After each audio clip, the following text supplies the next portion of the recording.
сайн байцгаана уу? Fairtex Mongolia-гийн хамт олон бие хамгаалалт урлагийн олон хэмжээний мастер Гант Төмөртөө уулзж байна. Гана маань олон улсын таеквондогоор болон кёкшин каратегаар өндөр амжилт үзүүлсэн. Мөн холимог тулааны өнөөгийн хөгжилд үнэтэй нэмэр оруулсан хүн байнамаа. За баярлалаа. Яг л бодож ийсэн. Бас нэг бэлитэйг болчих гээд яг үзчихсэн. За маш их баярлалаа. Баярлалаа хамт олон. Намайг Өлзий хотын Гант Төмөр гэдэг. За Улаанбаатар хот төрсэн. 52 дугаар сургуулийг 1985 онд ороод 95 онд төгссөн.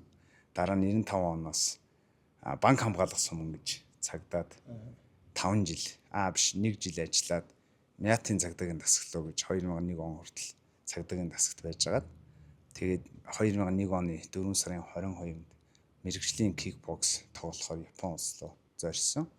Ингээ 2005 оны 11 сарын 30-нд Монголд ирээд Төгнөлийн Академи 2005-аас 9 онд төгссөн.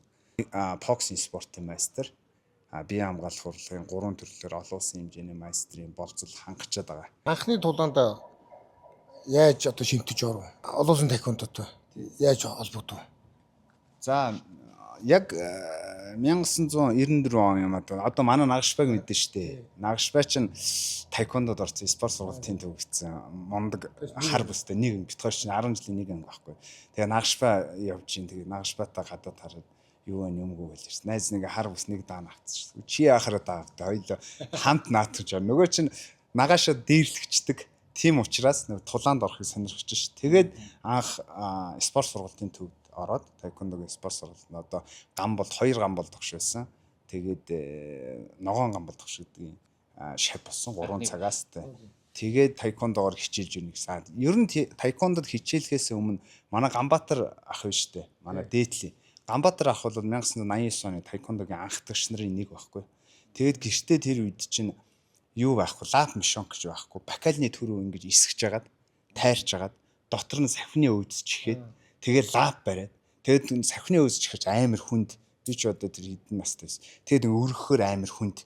Тэгэл нөгөөт чи хөшгөлөхөр чи ингээл гар салж гэж байгаа юм чи. Тэгэл гүрийгэл бити маяглаа даа гэл ингээл гүрийгэл.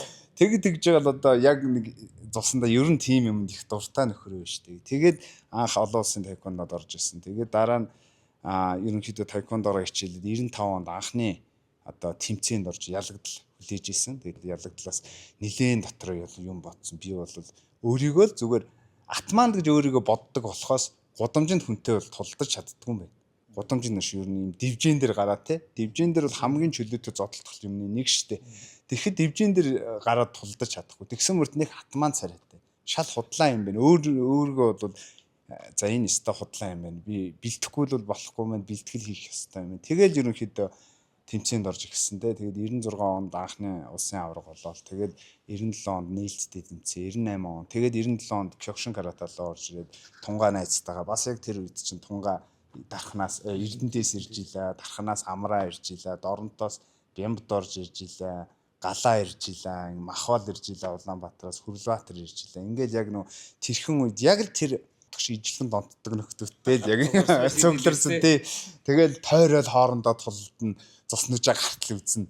Тэгэл маргааш нь бүгдээрээ л цагтаа бэлтгэлтэй хийгээл яг л хийдгээрэл хин хинээсээ имэн гэж байхгүй, айн гэж байхгүй. Тэр үед бас гоё байсан байна. Тэгээд 2001 онд Японд руу тэр үеийн шгшээ багаас 3 тамирч аавна гэдэг намраа исглан Бямбд орж би ингээд 2001 онд Японд руу явж ирсэн. Тэгээд Японд 4 жил болчоод Монголд ирчээд яг тэр үед чинь бас Кяон гэж гарч илаа. Яг тунгаа бас Монголын анхны одоо тамирчингаар очиж ирсэн. Тэр үед чи одоо би тэнд бас тамирчин. Тэгэл 2005 онд Монголд ирээд мэргэжлийн кикбоксинг заг холбоо гэж байгуулад орж байхтайгаа цуг одоо Бямбд орж энэ амраа баясгалан бид нар байгууллаа. Тэгээд мэргэжлийн анхны тэмцээн зохион байгуулжсэн. Тэрүүн дээр 70 кг тунгаа төрүүлээ. Би 65 төрүүлээд одоо гадаадд байгаа саруулаад 55 төрүүлж ирсэн тий. За тэрний дараа бид нар бас амраа эзэнт хөрөнгө гэж тэмцээн зохион байгуулсан. Монголд бас тэнфрал. Тэгээд тэрүүгээр бас гадаадын тамирчид анх удаа холимог тунгаа бас өрсөлдсөн. Би кикбоксоор нэг дээр дутуу гаргацсан. Саруулаад шүүгчний саналаар ялаад тэгээд холимог тулаанд үдсэн хүнд жингийн тамирчин маань шүүгчдийн саналаар ялагдал хүлээж ирсэн. 3-1-ээр манай монголчууд ялж ирсэн.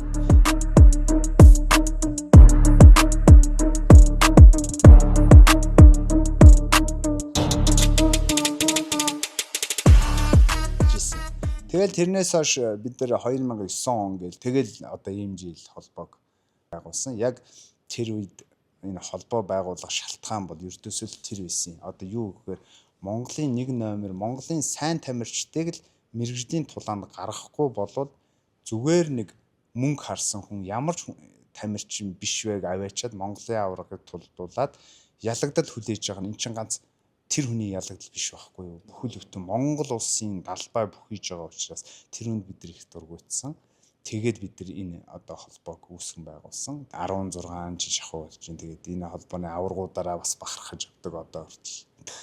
За тийм л түүх байна да одоо яг. Миний амжилт бол 2018 онд 45 нас хүрээд яг энэ мастрын тулаанд орсон. Ингээд 2018 онд анх дэлхийн аврагт ороод мөнгөн медаль авсан. Нутгийн Минскийн тамирчин ялж чадаагүй. Дараа жил 2020 онд нөгөө олимпиад байсан учраас 2019 онд дэлхийн аварга наашлаад 2 жил нэг удаа байхгүй 19-т наашлаад тэгээд Белоруст болсон. Белорусаар бол 5 ялж дэлхийн аваргыг авсан.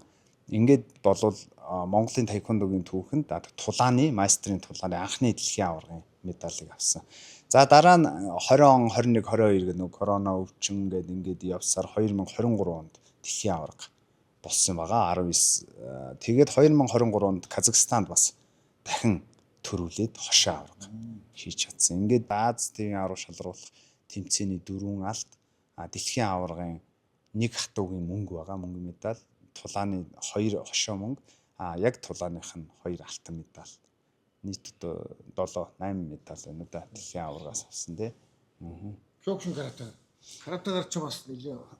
За яг олон улсын тэмцээний анхны хүрэл медаль нандаа аваад дараагийн хүрлийг би аваад тэр жилдээ хүрэл авсан. Дараагийн жилд нь 19 онд төрүүлсэн. 20 онд дахиад төрүүлсэн. 21 онд мөнгө авсан. 22 онд хүрэл авсан. За тэгээд ер нь энэ каратаг төр завсарлаж байгаа. Завсарлаад дахиад нэгэсэндээ хошоо аварга болсон. Тэгээд одоо нэг 50 өнгөрч байгаа нэг үзье гэж бодоод байгаа. 40 хэдэн наснд бол болцоод байгаа. Одоо тэгээд 50 насаа хүлээ гэж бэлтгэлээ игээд. Яалтчгүй Монголын бусад тулаанчдын домог гэдгээс хэлмээр байна. Яалтчгүй бол одоо энэ бол мархын арга өмнө бичлэгээ бас амжилтаар мөнгөөр бахархаж байна. Ингээ яриад бүгдийг ингээд иргэн дуусаад ингээд. Би чинь бас энэ сонсогчийн алдраар 2 төрүүлсэн. Бид чи 2007 онд хамт төрүүллөө. 6 онд хамт төрүүлсэн. Тэгээд сүүлд 18 онд бас дахиад төрүүлсэн. 2009 оноос хойш нөгөө толгоонд их дөргилт авсан. Тэгээд нөгөө жоохон завсарлсан. Толгойдоо тулдахгүйгээр юу яах вэ гэхээр карата ойрхон байсан. Тэгээд карата руу нилийн шимтэж орж явсан. Ийм жил нэгийг үүсгэн байгуулаад тэгээд анхных нь гүйцэх сэхлээр манай галаа маань байсан. Тэгээ галаа маань хоошоо цагдаагийн сургууль суралцаж яваад тэгээ ганаа яг жинхэнэ гүйцэх сэхлээр үлдэж 16 жил яг үйл ажиллагааг нь тасалгүй авч явсан. Би бол яг үүсгэн байгуулагч гээд яг өөрөө нэг шавнар бэлддэг болохоор зэрэг бас нэг яг холцоод явдаг. Ганаа л бүх юм хариуцаал тэгээ явдаг усаа. Тэгээд тэр үеийн бэрхшээл тулааны орлого хөгжил мэдээж хэрэг спонсор хөрөнгө оруулалт хэрэгтэй. Тэгээд үеийн одоо холбооны удирдлага ууган гэрэл дарахтаа гамбол генералда бүгдэнд нь баярлалаа гэж хэлье. Тулааныг дэмжиж исэн бүх одоо дид ерөнхийлөгч нарт бас баярлалаа гэж хэлье. 10 онд кикбокс холимог тулаанаар үзээд 11 онд кикбоксоор тулаан зохион байгуулсан. Яг энэ 10 11 онд бол нөгөө манай шавнар яг тулдаж таарсан. 60 төрүүлсэн мөнх хот тий Дөвшин баяр 65 төрүүлсэн тий Японд толж тий тэмцээн зохион байгуулсны нэг муу тал нь гэх юм бол шавнартай байж болдгоо юм. Тэмцээн зохион байгуулж байгаа. Өөрөө. Яагаад гэвэл ганц төмөр өөрийнхөө шавийг оруулсан юм чи ойлгомжтой шүү дээ төрүүлэх нь гэдэг магадлал хүнээсийн ойлголтын магадлал 70% байд юм байна. Ардталт нь. Яагаад ганц төмөр хэлсэн шүү дээ. Шүүгчнэр дандаа ганц төмөр зохион байгуул гэдэг. Тэгээд тэрнээс одоо 2 аварга маань тоглолоод хоёлоо төрүүлсэн л дээ. Тэгээд тэрний дараа ерөнхийдөө бол за ер нь би хүн дасгалж болохгүй юм байна. Багш нь болохгүй юм байна. Та нар бол ширэн бэлээ дээр төрөө багштай хийх хэрэгтэй. Тэгжид тэмцээнд орох хэрэгтэй. Тэгэхгүй бол миний шавгээд орохоор болохгүй. Заг холбоо гэж болохгүй.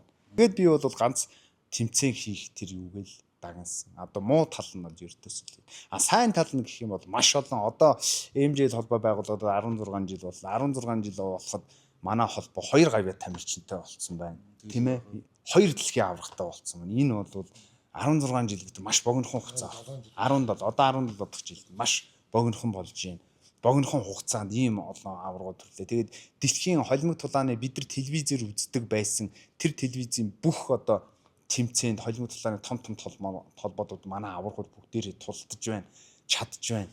Тэгэхээр бол энийг бахархаас өөр арга байхгүй. Тэгэхээр бол би бол ийм жилийнхаа аваргуудаар бол бахархдаг. Хаач явсан бас тэрийг яриа явах дуртай. Тамирчны хувьд ямар зорилго байна вэ? Таеквондогийн мастерын холбоо. Тэгээд энэ жил намайг гүйцэтгэх цагтлаар ажиллаач гэдэг надад санал тавьсан. Тэнгүүт нь би тэр саналыг хүлээж аваад одоо би залуучуудтай юм хийцэн. Одоо бол майстер буюу одоо 35-аас дээш насаа одоо ингээл 35-аас дээш сайн тамирчин байж байгаа орхичж байгаа байхгүй. Хамгийн гол нь залуучуудын орхидог юм нэг зорилго байхгүй юм байна. Би сүүлд хараад байхаар би каратегийн тэмцээнтэй би бэлтгэлээ гэж явна үстэй каратеч юм чинь. Тэгэхгүй тэмцээн байхгүй болохоор чи би ашиг. За гэртээ үзчих зургатаа үзье гэх юм. Тэгэхээр би энэ залуучуудыг 35-аас дээш насны залуучууд 45-аас дээш насны майструудыг тулааны урлаглаг энэ жилээс холбооны ерөнхийлөгч улсын хурлын гишүүн одоо засгийн газрын гишүүн Хөлзөн зэд амар сайхан нэрэмж тэмцээн одоо энэ 4 сарын 25-нд ихээр бид нар төлөвлөн ажиллаж байна. За энэ дээр бол 35-аас дээш насны залуучууд оролцсон. 35-аас 44 хүртэл 45-аас дээш. Тэгээд яг энэ тэмцээн юугаар болох вэ гэхэд олон улсын таеквондогийн дүрмээр байна. Үнэхээр сайн тулдаад жиндээ төрүүлэлт тарьсан тамирчдыг энэ жилийн 8 сард Аз ТV-ийн авраг шалгаруулах олон улсын таеквондогийн 11-р тэмцээн Монгол улсад болохоор одоо Галбаатар ерөнхийлөгч яриад ерөнхий сайдын нэрмжид болохоор яриад тохирцсон байна. Тэгэхээр энэ тэмцээнд тамирчтай бид нар бэлдэж байгаа. Цаашаа мөн Бээжин улсад болох 2027 оны дэлхийн авраг гэж байгаа. Энэ жил бол аврагын алтан медалыг одоо хүртэхийн төлөө одоо хичээж байгаа гэж хэлж болно. Мэдээж хэрэг Монгол улсдаа тэр сайхан Монгол улсын төрийн далбайг мандуулаад алтан медаль авахыг одоо хүн болгон хүсэж байгаа. Тэгэхээр би тэр майструудад бас дэмжлэг болоод майструудад та нар өөрснөө хичээгээрээ хичээгүүд бидэрт боломж байна гэдгийг хэлж байгаа. Яалтчгүй нэг ажлаас нөгөө ажил руу яалц гарахгүй хөдөлмөрч хүн гэдэг нь ингээд үгээр ингээд мэдэгддэг шүү. Тэгэхээр энэ бас давхар өөрөө тамирчин байгаад тэгээд удирдлагын төвшөнд аливаа үйл ажиллагаад аваад явна гэдэг нь маш хүнд байдаг. Ихэвчлэн бол одоо дийлэнхийн харгалаар бол нэг үл тамирчнаа хийдэг, нэг үл дасгалжуулалтаа хийдэг. Энийг ингээд хоршуулад хийгээ яваад нас хувийн онцлог гэж би харж шүү. Тэгээ үгээр бахархаж чинь. Тэгээ сансан зорьсон үйл нь саадгүй сайхан бүтгээ гэж өрөмөр байна. Энэ таеквондогийн холбоо чинь маш олоола баг бүрэлдэхүүнээр тэмцээнд явдаг шүү тий. Тийм одоо дэлхийн аврагаас 2018 оны Минскийн дэлхийн аврагт 126 дэлхийн 126 оноос 2 дугаар байранд орж ирсэн. Сая Казахстан тосон дэлхийн аврагаас багаараа 7 дугаар байранд манайхан шалгарсан. Тэгэхээр бол Монгол улсын ерөнхийлөгчийн бас санаачлага байгаа шүү дээ. Эрүүл Монгол хүн хөтөлбөр зарласан тий. Тэрний хүрээнд 35-аас дээш насныхаа залуучуудыг одоо боксч ч бай тий. Эрүүл мэндийн талаар тий. Кик боксч ч бай. Ямар ч тамирчин орох тоглох боломжтой болохоор энэ тэмцээнийг ингэ зохион байгуулж байгаа. За наажих ажил үс амьдралд маш том амжилт хүсье. Оролцсонд баярлалаа. За ингээ бас дэлхийн аврагынхаа дивжин дээр ирж хийсэнд баярлалаа. Бас бэлтгэл сайхан хийлээ. Тэгээд үе үеийн холимог тулаанчд үе үеийн аврагуудын маань ууханд дэлхийд цойройдох болтугай. Та бүхэн маш их баярлалаа. За дуусах уу?